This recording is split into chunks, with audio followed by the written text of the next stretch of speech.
पाण्याची वेळ आलेली होती। म्हाताऱ्याने विचारलं, चोखा जी बाबा, काल कंबर कोण धुतली? मीच धुतली, मीच धुतली। चोखा, मी आतापर्यंत जेवढ्या पंढरपूरच्या मालकाच्या वाऱ्या केल्या का, तेवढ्या वाऱ्या माझ्या मातीत गेल्या। असं का बोलता बाबा? अरे विटेवरच्या मालकाच्या वाऱ्या करणाऱ्या रानोबा नावाच्या वारकऱ्याच्या पोटी खोटं बोलणारा मुलगा जन्माला येतोय, याच्यापेक्षा दुसरं पाप कोणतंय?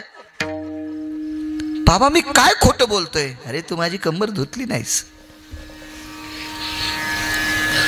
सोखा, तुला काय कारण आहे खोटं बोलण्याचं मला माहित नाही, पण तू खोटं बोलतोस। बाबा मीच धुतली। जवळ जाता जाता तुझ्यासारख्या निष्ठावंत वारकऱ्याचा बाप आहे रे मी। अरे चोखा, तुला मी शाप देत नाही रे चोखा, पण एक लक्षात घे, वय जरी माझे इंद्रिय जरी म्हातारे झाले असतील तरी मन म्हातारं झालं नाही रे।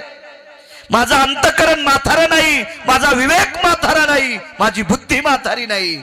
माझी कंबर धुताना बांगड्यांचा आवाज आलता, माझी कंबर धुताना बांगड्याचा आवाज। माझ्या माईंनो बांगड्या याच्याकरता घाला, एका बाईच्या कपाळावरचं कुंकू बांगडी दाखिल्यावरच राहिलं, तिचं नाव सावित्री।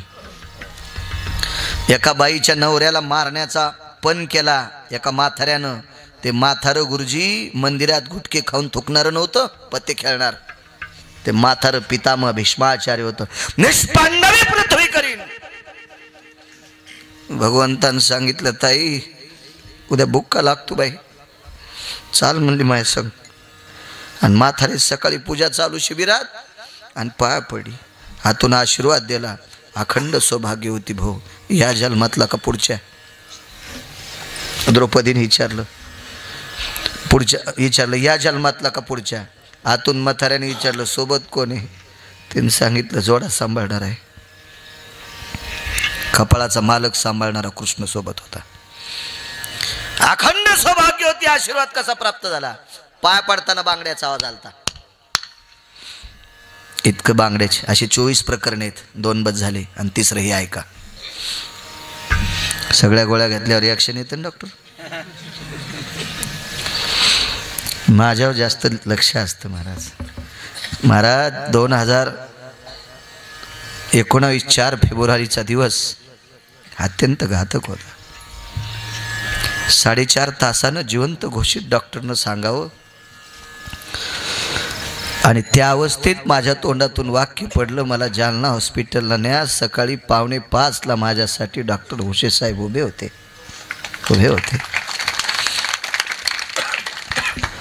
त्यावेळेसपासून काय जिव्हाळा असेल, सारं कुरकुर जरी घसा करीत असेल तर माझ्या पूर्ण शरीराची चर्या, माझ्या पूर्ण शरीरावर काय वैद्यकीय क्षेत्रातली चर्या असेल ते आदरणीय हुशे साहेब करतात। काय देवानं संकेत दिला असेल, त्यांनी देव जाणे, पण माझ्यावर करतात। कधी कधी वेळ प्रसंगी मी साहेबांना, जायबाई साहेबांना सुद्धा फोन करतो। असो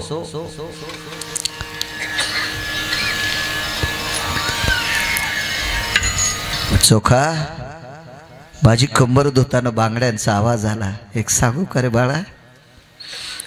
अरे माझी कंबर धुणाऱ्या 2च महिला येतात, 2च।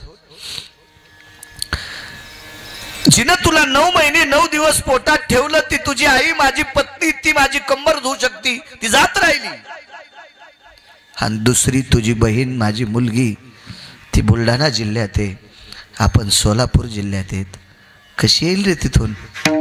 मग सांग चोखा, माझी कंबर कोण धुतली? सोखोबराच्या डोळ्यातून येणारं पाणी मावत नव्हतं, आणि खाली मान घातली, सांगितलं, बाबा तुमच्या सुनबाईनं धुतली। बोलवतो का 2 मिनिटं? सुनबाई, जी मामांजी, जी शब्द आला, जी आला, म्हण जाओ म्हाताऱ्या माणसांना, जी तुम्हाला पुण्य लागेल। जी सून सासऱ्याला जी म्हणते ना, मामांजी म्हणते ना, कारभारी म्हणते ना, सासरेबा म्हणते ना, तिचे लेकरं तिला म्हातारपणी झोका देतील। माय भगाईत झोका देतील. कधी कधी सासू सासऱ्यांचा आदर करा. इथल्या 10 सुनांनी जरी सासू सासऱ्याचा आदर केला तर गिरगावच्या बाळूला त्याचं पुण्य लागेल. माझा संसार सुखात चालेल. अरे वय झालेली माणसं मुक्या जनावरासारखी असतात. काय करतील ती? अहो त्यांच्या लक्षात येते आपला मुलगा दुराचारी, पण काय करता येत नाही त्यांना. हातपाय तुटलेल्या वाघासारखी जागावर तळमळ करतात. आणि त्या अवस्थेत नका बोचकारी देत जाऊ. आपल्या लेकरं सुखात जगावा ह्याच्याकरता मागच्यांचा आशीर्वाद घेत जा. एवढी गावं जी मी फिरलो ही माझी पुण्याई नाही.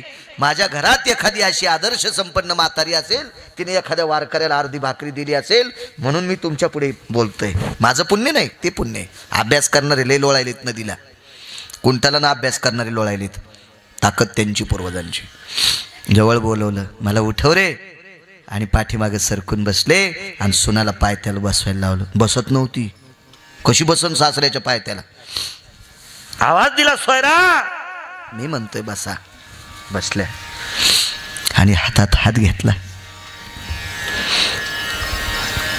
60-65 ओलांडलेला म्हातारं सुनबाईचा हात हातात घेतला.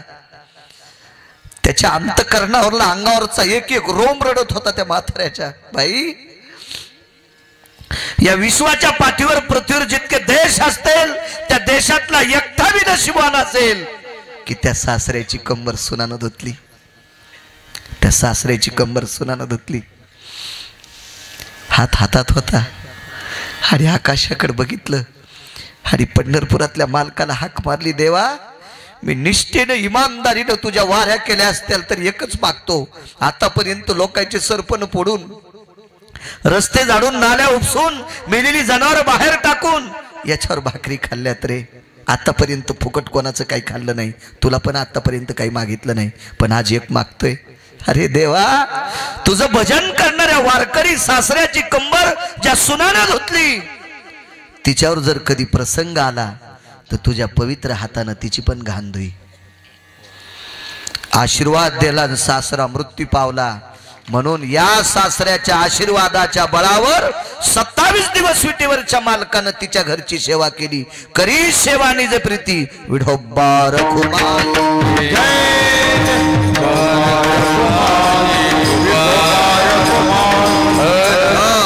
फक्त अर्धा मिनिट, फक्त अर्धा मिनिट. हो दादा, अर्धाच मिनिट सूचना एकच मिनिट. सगळ्यांनी फक्त अर्धाच मिनिट हात वर करा. अर्धाच मिनिट. हर हर महादेव शंभो काशी